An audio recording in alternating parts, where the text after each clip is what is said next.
Baik, bismillahirrahmanirrahim. Assalamualaikum warahmatullahi wabarakatuh. Selamat siang dan salam sejahtera untuk semua.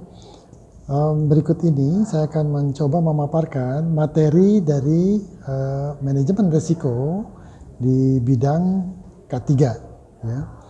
Jadi, sebagaimana kita ketahui bahwa di bidang K3, substansi utama yang dipelajari di bidang K3 ini adalah memang tentang resiko ataupun hazard. Ya. Oleh karena itu, pemahaman tentang manajemen resiko ini menjadi hal yang sangat penting, ya, di mana di bidang K3 ini manajemen resiko menjadi metode utama atau metode yang sangat penting untuk dipahami dalam rangka pengelolaan dari resiko yang ada pada pekerjaan ataupun suatu proses operasi, ya. Nah, oleh karena itu kita betul-betul harus memahami pemahaman dasar dari hazard dan risiko yang ada, ya. Sebagaimana kita ketahui bahwa hazard itu, bahaya itu biasanya embedded dengan pekerjaan ataupun proses operasi yang ada, ya. Jadi kalau kita bilang bisa kita pahami bahwa hazard itu sebagai satu sumber daripada resikonya. Sementara resiko sendiri itu biasanya terjadi apabila satu hazard itu expose dengan para pekerja ataupun expose dengan faktor-faktor yang lain, elemen-elemen lain dalam pekerjaan, ya, seperti instrumen, materials dan lain-lainnya. Maka kemudian bisa menjadi sebuah resiko. Dua variabel utama di dalam resiko itu adalah probability dan konsekuensi, di mana probability merupakan kemungkinan, ya, proses berkembangnya sebuah hazard menjadi sebuah accident, dan kemudian konsekuensi itu adalah dampak yang terjadi karena adanya accident ataupun event yang terjadi. Nah, inilah pemahaman dasar tentang hazard dan risknya. Lalu kemudian kita akan masuk pada pemahaman tentang tahap-tahapan daripada manajemen risiko, yang dimulai dengan tahapan establish the context, lalu kemudian identifikasi risiko, lalu kemudian juga analisis risiko, ya, evaluasi risiko, kemudian penentuan level of risk, dan lalu kemudian sampai kepada pengendalian risikonya. Apa itu establish the context sebagai tahapan pertama? Establish the context seperti persiapan, bahwa kita akan melakukan risk manajemennya ini sampai mana, mulai dari risk identification sampai control, atau cuma baru risk assessment sampai dengan risk assessmentnya saja, atau kemudian kita ingin menentukan bahwa manajemen risiko ini dilakukan di satu unit kerja saja atau beberapa unit atau di seluruh perusahaan.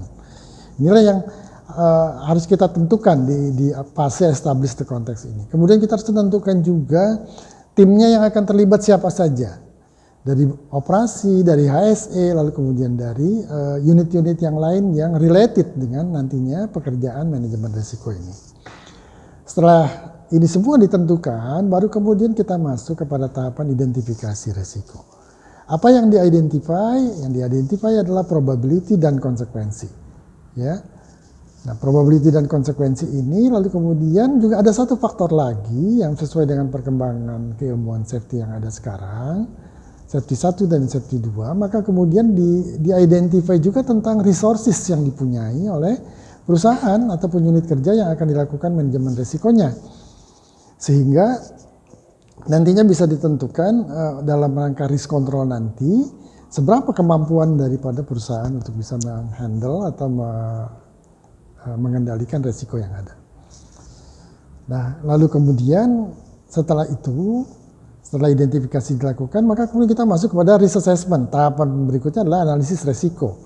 Analisis risiko ini kita menentukan level of risk. Ya, level of risk ini bisa ditentukan dengan melakukan perhitungan secara semi kuantitatif, ataupun kemudian bisa melakukan ditentukan dengan menggunakan risk matrix, ya, risk matrix. Ya. Risk matrix ini bisa berbagai model, jadi bisa diambil dari standar, ya, baik nasional maupun internasional, kemudian diambil bisa juga dari standar perusahaan, begitu. Nah, Lalu kemudian yang perlu kita pahami juga ketika level of risk ini sudah ditentukan itu adalah konsep yang dipakai.